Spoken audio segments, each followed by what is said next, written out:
Voilà. Match baluki bandeko na ngai ba Congolais. Qu'est-ce qui se passe na Katogota?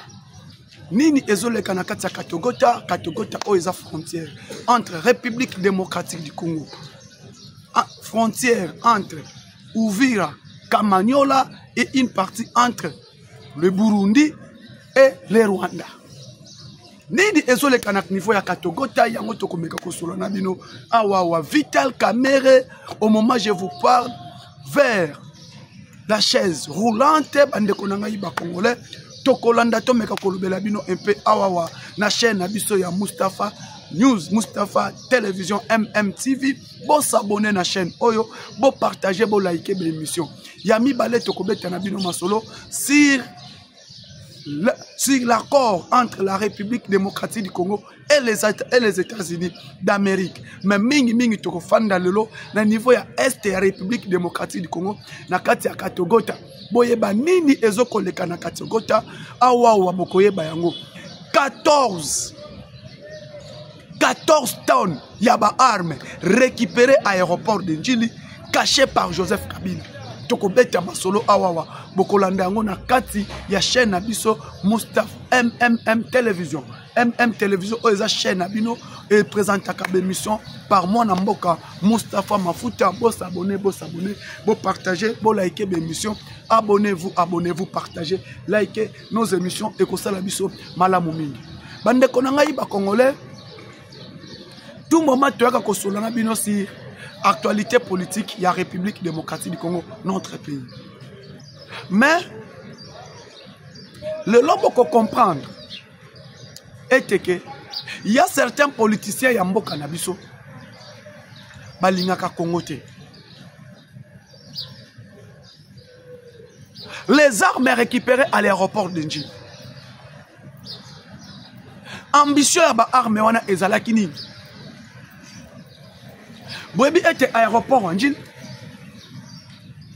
Les forces armées à la République démocratique du Congo, ils ont découvert 14, ils ont retrouvé des caches d'armes.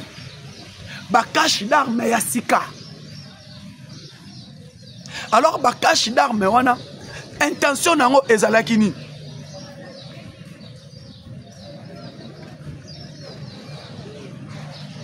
Il y a un village. Côté aéroport, mais on Matakoulous. Matakoulous, c'est ça côté Mikondo, côté terre jaune, côté Kuna. Planini Barwanda, Bazalaki na Matakoulous. Planini armée rwandaise. Planini Joseph Kabila. Na anciens officiers na ye. Bazalaki nango na village oza côté Matakoulous, côté Matakoulous. Batu ba bi aéroport côté kuna côté Mikondo tout au kuna. Il y a un quartier qu'on appelle Mbatakoulous. Alors ndenge ka mokonza mboka azwaka pepo à voyager. Ba gi na ba matériel na bango qu'on préparait déjà. A frapper l'avion du chef de l'État. A frapper l'avion du chef de l'État. Batouana Banya Rwanda bazalaka toujours na ba carte ya mabe. Alors carte na bango ezalaki ya ko frapper l'avion du chef de l'État. Tango ngana lobaka ete au niveau aéroport, au niveau tout autour ya ba Mikondo, ozwi Ntsele Maluku. Il faut qu'on surveille. Parce que moi, dans mobile Oyo, Joseph Kabila, aloba yango déjà clair. Je vous dis pas au revoir, mais je vous dis à bientôt. Aloba yango na niveau Sadek. Je vous dis pas au revoir, mais je vous dis à bientôt. Donc, intention na ye, plan na ye, projet na ye, ezalaka toujours un jour, azonga à contrôler Congo. Ezalaka un jour yé azonga. Il faut contrôler à diriger Congo. Sur les plans de Joseph Kabila. Ndebo komona. Ba cache d'armes on va découvrir dans Njili. Ba cache d'armes on va découvrir tout autour, il y a fleuve côté Bamama Basala Kabilanga Nanjin. C'était le plan déjà bien préparé. Nayebi Sabino Al Bakanga, mais c'est Arish. Arish Jatani Bakanga Kaye. Ba Arish Wana, Bazalaki na préparatif na bango. Que Mobondo Wana, il faut la ravitailler. Et qui doit ravitailler Mobondo? Nani ako ravitailler Mobondo? Ravitaillement ya Mobondo banda ko uta wapi? Ndebo komona ete ngana ebi kota Mbatakulu soute côté ya Mikondo côté de l'aéroport kuna. C'est là où maintenant ba on a préparé ba makambo na bango nyonso tout. La bonne bango. La bonne bango préparé eza ona na Mbatakulu.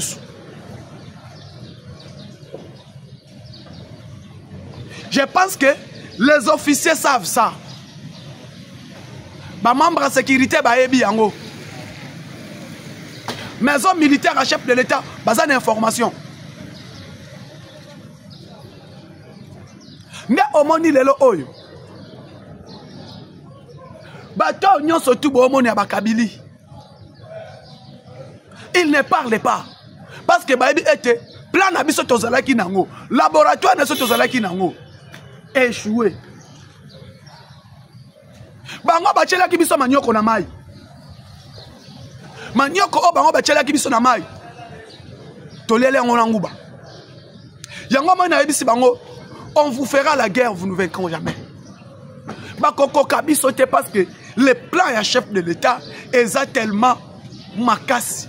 Laboratoire, il y a président Félix Tshisekedi et laboratoire IDPS est tellement makasi. Nelelo.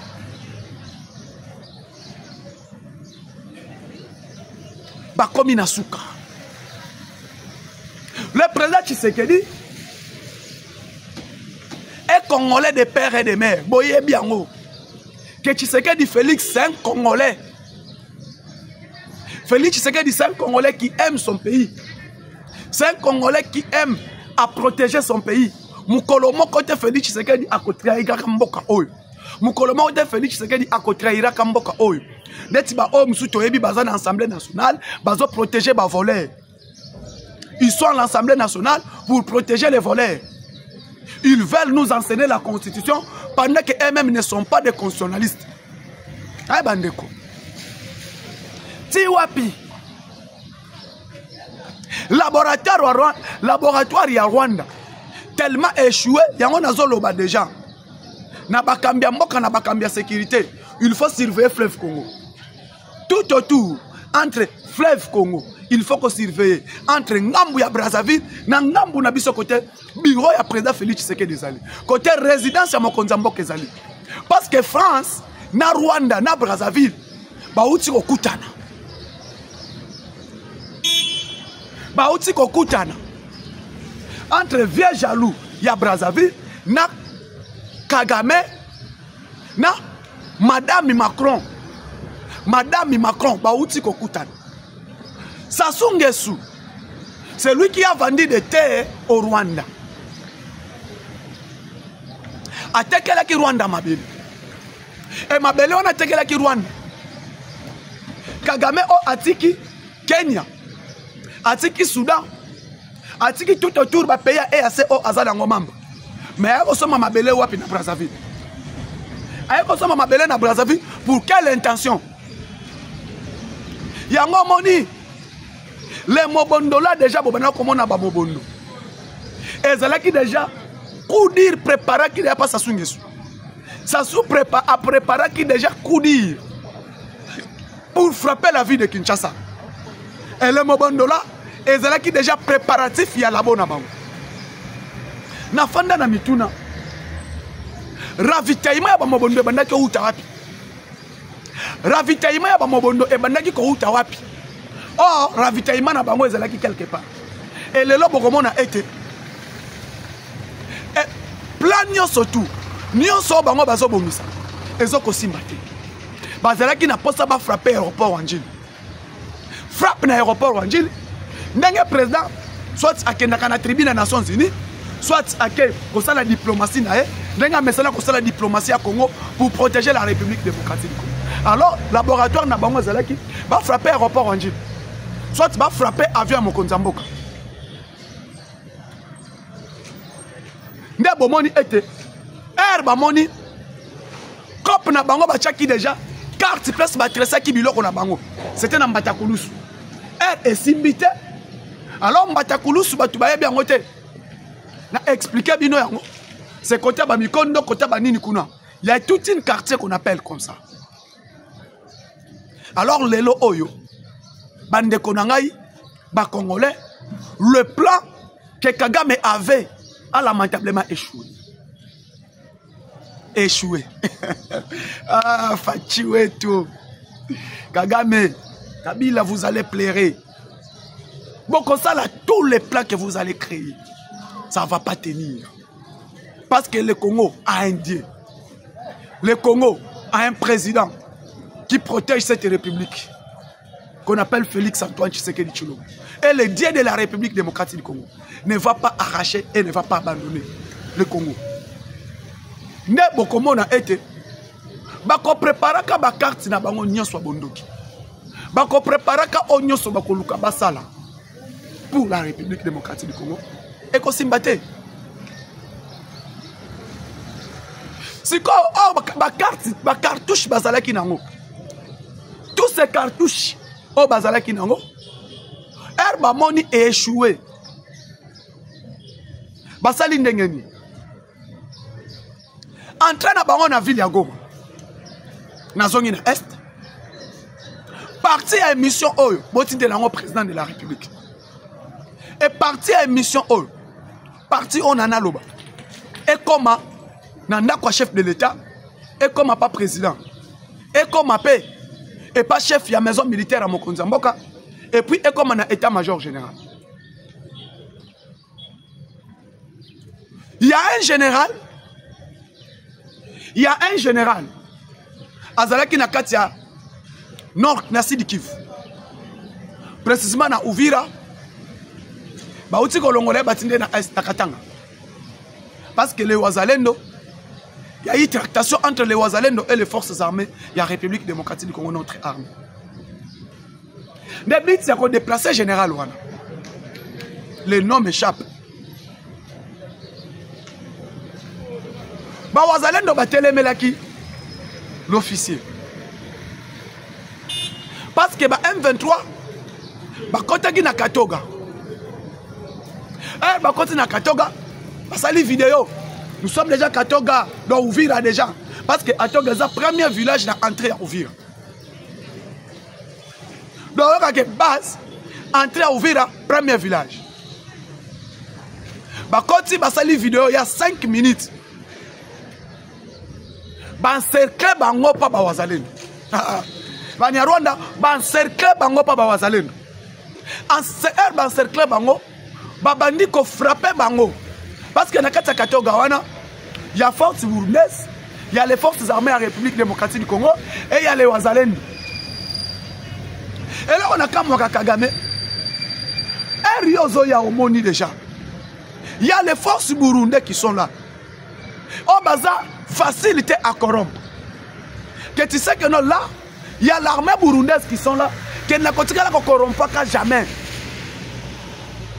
Et il y a les forces armées de la République démocratique du Congo qui sont là, qui ne corrompt pas jamais. Les Ouazalendo qui sont incapables, oh, bah, zakutute, na makile ya corruption. Oh, ata na matina kiti, na corrompre ba Ouazalendo te. Bozo ya kaka. Bazui to encercler bango. Bande konangai bazui frappe. Demandez ceux qui sont à l'est. Ils vont vous dire Katoga est maintenant contrôlé par où? Par qui? Bakoki kutu kofanda te donc na kokota na kokufa. Balingi bakima kota Kamanyola bako bakima kota territoire la Fizi. Bakutani bloc.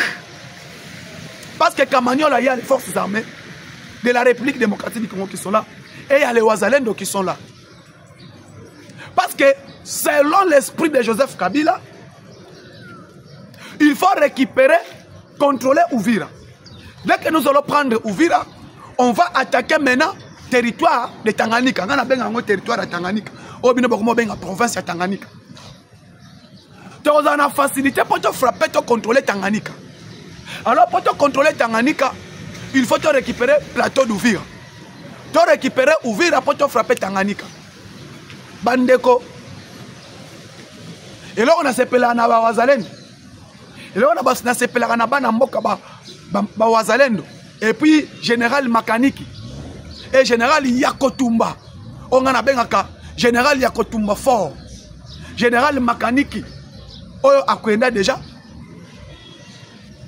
Yakotumba asali mama na boulot. Babetami en désordre. Alors maman, je vous parle. Les Rwandais, Kagame, il ne sait pas quoi dire. Parce que Kotoyo, Baburundi, Bazo Beta, Bazo Niatambuma, Kotoyo Wazalendo Aniatimbouma, Baki Makamanyola Boy, je vous dis, ba arme lourd et Beta Mina niveau Katoga, jusqu'à tel point pour vous dire, les Wazalendo sont là. Bazawana. Et là, on a zo kamwa. Bozo Koufa, mais Bozo Yakaka. Bazo Koufa, mais Bazo Yakaka. Pendant qu'il y a discussion à Doha, la discussion est à Doha, place yo masolo ezo kobeta. Place yo tozo solo. Et c'est le fait entre les forces armées. Il y a la République démocratique du Congo et du côté du Rwanda. Mais ils ne respectent pas. Bazo qu'on respecte, c'est le fait. Bazo respecte l'engagement na bango ba signé. Bazo respecte résolution 22 73 il y a Conseil de sécurité et résolution 22 73 il y a Conseil de sécurité. Oye lobby était il faut cesser le fait et retrait total. Il y a armée rwandaise dans la République démocratique du Congo. Et c'est cesser le fait que les Rwandais ne respectent pas. Et c'est le fait oyo. Bango bazo ko respecter, mais ils veulent imposer à Wazalendo de respecter le cessez-le-feu. Bazo ko pas imposer à Wazalendo de respecter cessez-le-feu. Parce que les forces armées en République démocratique du Congo, elles sont armées professionnelles. Tozo ko solo là, tozo ko discuter. Na niveau à Doha, qu'il faut respecter cessez-le-feu. Bitumba ezalana nous soutient. Le ministre des Affaires inutiles du Rwanda, M. Olivier Ndungiri, au ministre des Affaires étrangères du Rwanda. Aouti Koloba yango yemoko na TV5, na France 24, que c'est le fait entre le Rwanda et la République démocratique du Congo. Olivier Ndungiri, qui est le ministre des Affaires étrangères, il y a Paul Kagame. Yende alobi, que faut cesser le fait ezala. Mais pendant que cesser le fait ezala, yemoko armé na ye. Parce que le oyo, eza soutien que l'Ikambo ya M23 est comme armée rwandaise. Pour R alobi yango, il a parlé au nom comme ministre des Affaires étrangères. Que la signature qui va intervenir en mi-juin entre les deux présidents avec certains témoins de l'Union africaine qui seront là. Là où la signature va s'imposer entre l'armée, entre le Rwanda, la République démocratique du Congo et les États-Unis. Dans la Maison Blanche. Mais au moment où je vous parle, Baloba qui cesse le fait actuellement écota. Est-ce que l'armée rwandaise va respecter cessez le fait? Non. Comment est-ce que Bango va respecter cessez le fait? Ils veulent que le Congo puisse respecter le cessez le fait. Voilà. Et dans le baga été, Banya Rwanda va te sa confiance. Aucun jour, les Rwandais, les Ougandais, les Kenyans, va te sa confiance. Parce que Bango tout wana na yebi sabino. EAC et aka copie ya Kenya na Rwanda. Si bango na ka EAC et ali kopana bango. Bango ne ba créer bord na bango. East Africa Communauté est créée par Kagame et par le président rwandais, par le président kenyan. Et ça, on a créé. Bisogna surtout que la Odiembele na EAC, Odiembele à Kaka. Aucun jour, Kenya a contrairé à Rwanda. Aucun jour, Ouganda a contrairé à Rwanda. Parce que baza bango na bango. Et ça, et loko na bango. Ba créé moziki na bango. Si ko herba betami na Katogo. Kagame ayeba ki ngote que non, il y a les Burundais là-bas. Il y a parti où on a ouvert comme Makuna, c'est entre le Burundi et la République démocratique du Congo qui sécurise. Bayeba ki ngote. Ye ayeba ki akwa ko corrompre nga mesana ko corrompre na RDC. Nga mesana ko corrompre certains officiers à Congo a tia parce que ba batuna e. Ako pesa ba injonction ba céder. Ayeba ki ngobongo. Awa siko bakufi baleli. Bakufi. Balo balisusu. Parce que côté Kamanyola est simbiti. Na territoire à Fizi. Bakoki na nute. Ouvira nde bakoka. Aebisaka bano awa keno dans quelques jours ici. Le lot toza le 10. Dans quelques jours ici je serai le 23 mars. Tu vas récupérer Kinshasa. Et chasser Tshisekedi le 23 mars. Toi le 10 mai. Qui est président au Congo? Qui est président? Nanga ebisa kibino out. Il y a déjà certains Congolais qui parlaient déjà. Nanga zoya, nanga zoya. Nanga ebisa kibino le 25 mars, le 23 mars. Na récupéré Kinshasa na bengani Tshisekedi, na bengani bangonyo surtout, na imposé quoi? Et aujourd'hui il est où? Il y a un malade, crâne, a frappé à nerf. Il n'arrive même pas à comprendre. Bako soigner wapi. Aé ba soutien. Na ebisa bino. Ba distraire bino te bande kolanga bana mboka. Ba tika ko distraire bino, qu'on laisse la distraction. Oh et ça les mana Assemblée nationale que moi j'appelle distraction. Oh et ça les kana Assemblée nationale on ngana zo benga bande kolanga ba congolais une distraction. Dossier est instruit. Oyo yo bisonyo soto yebi. Que balongola ma tête en ponyo ba immunité parlementaire. Si balongola ba immunité parlementaire, dossier ezaka suspendu na justice. Pourquoi? Parce qu'il y a eu les élections. Ba mona qui était ceux qui tokangiye. Pendant que tozana processus électoral, pendant que campagne électorale ezali, bakoloba était tobangi parce qu'on a arrêté un candidat président de la République. On a suspendu les dossiers. Baloba était après campagne électorale. Bakozoni sa dossier, il y a Matata Tamponi. Balongola ka déjà Matata Tamponi ba immunité parlementaire. Et Moutounyo so ayebi que Matata Tamponi si balongola e ba immunité parlementaire. Le lot est sous autorisation parce qu'on a déjà autorisé les poursuites de Matata Tamponi par le bureau du Sénat.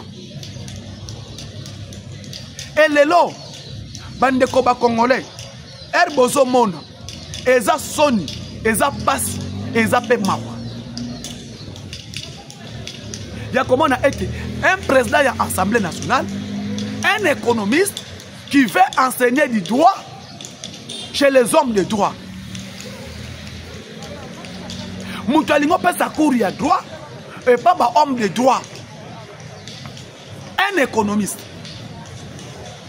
Bakomelier et pas président de la Cour constitutionnelle, bien donné Kamouleta, qui a écrit à Matata Tamponi, qui a écrit na Birwa Kamere, que le dossier Oyo, poursuite Oyo, et banda déjà, de suspendre Kayango, parce qu'il y a eu concours, il y a campagne électorale. On n'a pas besoin de demander encore sur l'autorisation, il y a Assemblée nationale pour les poursuites contre le député national, l'honorable Matata Tamponi. Matata Kenan Afrique d'ici a sali sa facture de falsification. a falsifié ma facture. Pour dire, côté sombaka ma matériel, IGF accueilli, et l'andeli, balobi awa to sala commande bilo côté. To sala commande ba matériel haute. Congo essaie ça peut commande té. Et là quoi $100 000, Matata a taxé na Congo $10 millions. Et là quoi $1 million na Dubaï, et comme il pas Matata pour $15 millions. Et bah c'est comme elle a arrêté, Matata qui parle, a une protection à ma député national, a une protection à bureau à Kamel, va protéger. Mais Matata Yabiso, je rentre au pays pour affronter la justice. Mais le même Matata Mponu, a quelque protection na bureau à l'Assemblée nationale. Et Vital Kamerhe qui dit, il faut protéger les députés nationaux. Vital Kamerhe qui dit, Kamouleta n'a pas le droit de lire les droits et à Colombie la constitution pendant que Kamouleta, qui est le président de la Cour constitutionnelle, pendant que Kamouleta, qui est le président du Conseil supérieur de la magistrature, pendant que Kamouleta, qui est le numéro 1 des cours et tribunaux de la République démocratique du Congo. Mes chers Congolais, où en sommes-nous? Entre Kamouleta et Vital Kamerhe, qui peut lire les droits? Qui connaît que Kamouleta n'est pas juriste? Pardon, Kamerhe n'est pas juriste. Kamerhe c'est un économiste. C'est un professeur en matière d'économie. Il donne les cours de l'économie. Mais Kamouleta c'est un professeur. Il y a professeur, c'est un juriste de formation. Et il dirige la Cour constitutionnelle.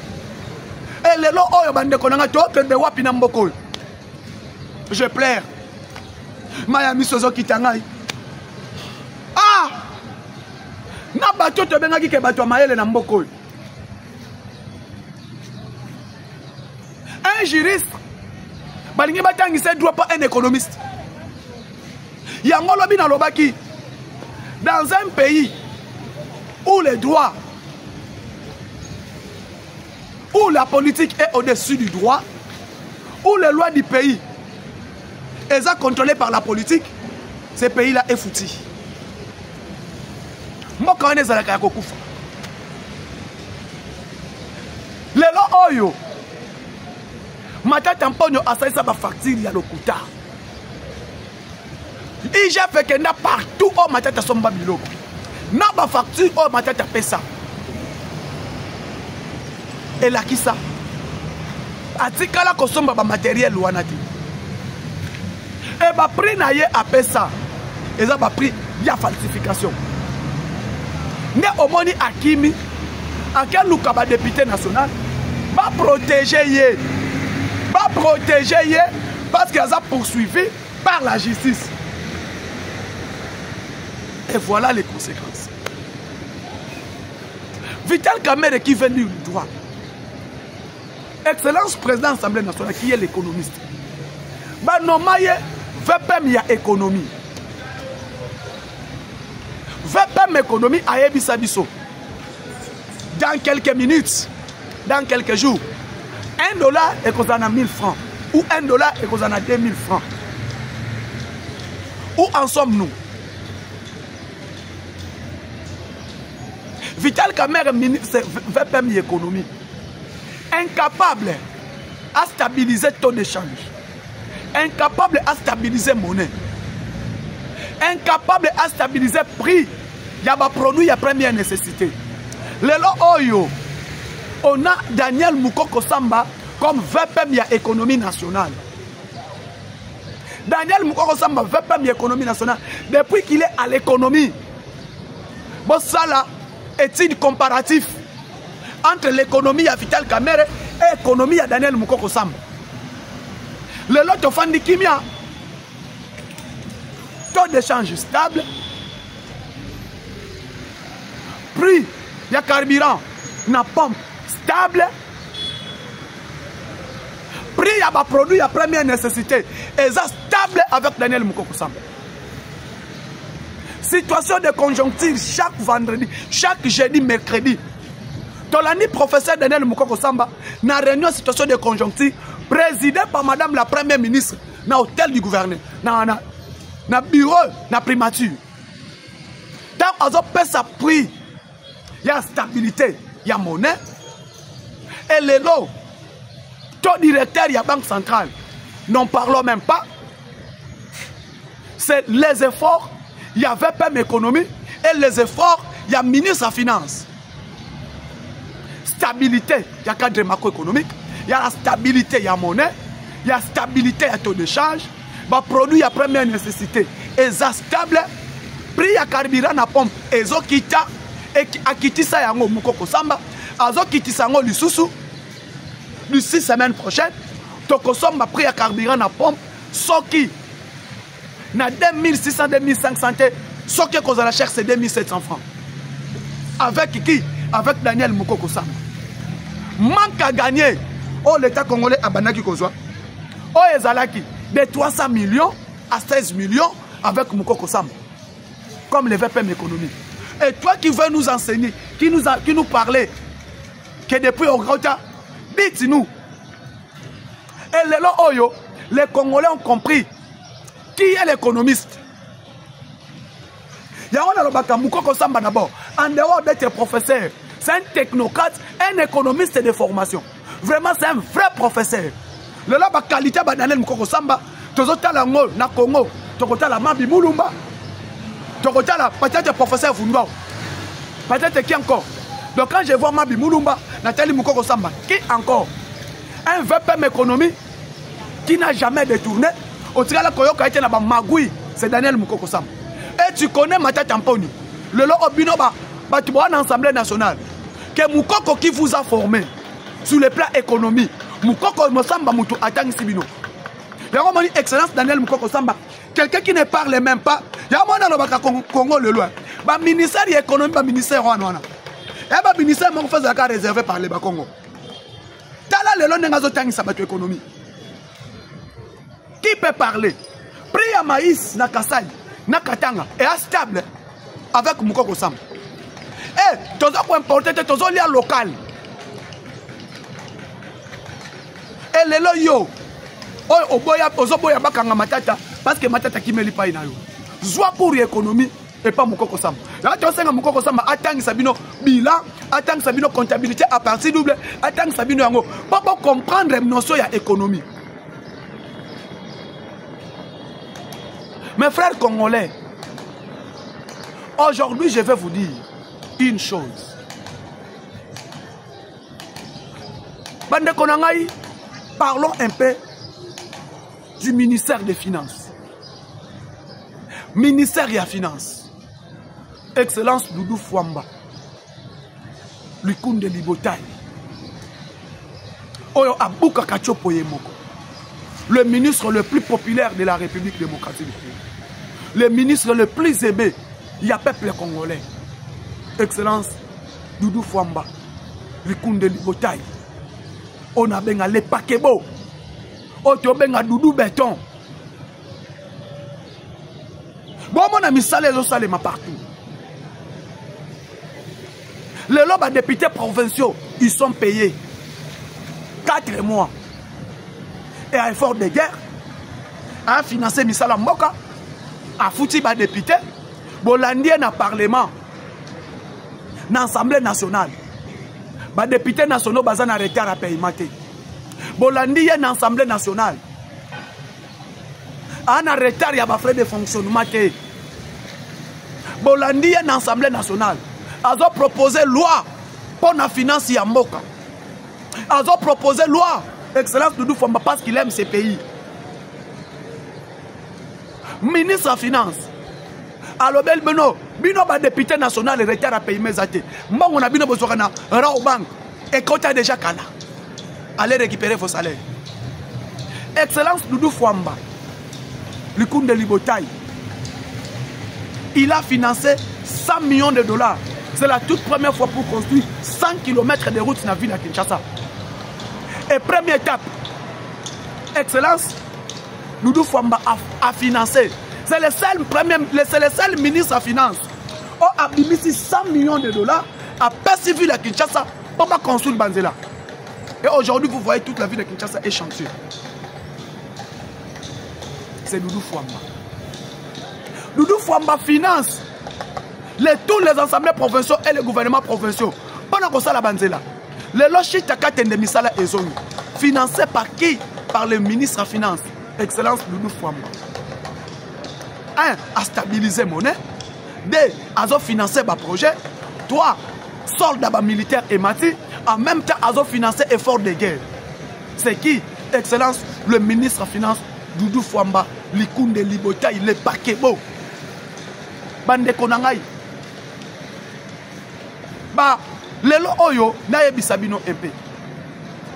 Ton directeur à la Banque Centrale, boyo kango sous depuis Fouamba Kota. Ton directeur à la Banque Centrale, depuis la présence à Doudou Fouamba, boyo kango balobelango, et très stable. Politique monétaire, afin de ça.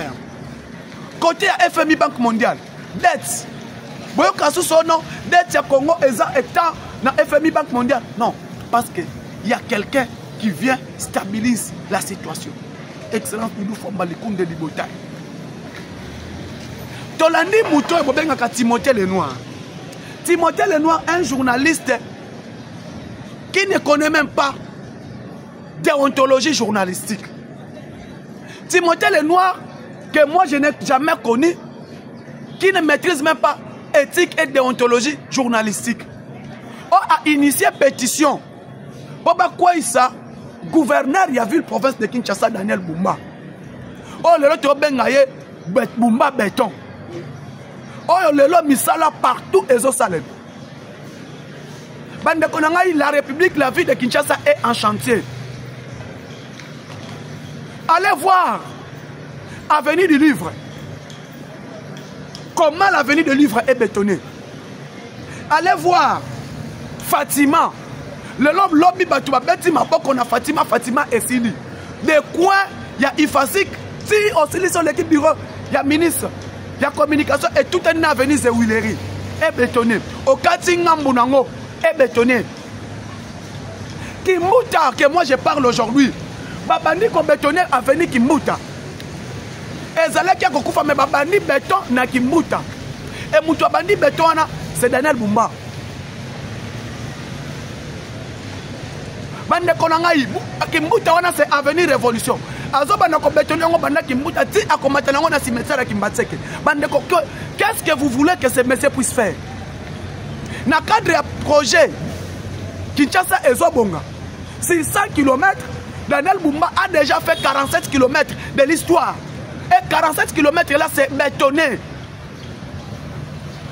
Avenir de l'école bazo ko bétonné yango. Avenir Bokasaka là caniveau au Ezosalema wana. Et si vous avez un caniveau, mais regardez caniveau au Bumba Azotang en avenir. Asan avenir Bokas. Dans le cadre du programme Kinshasa Ezobonga, initié par le gouverneur de la ville de Kinshasa.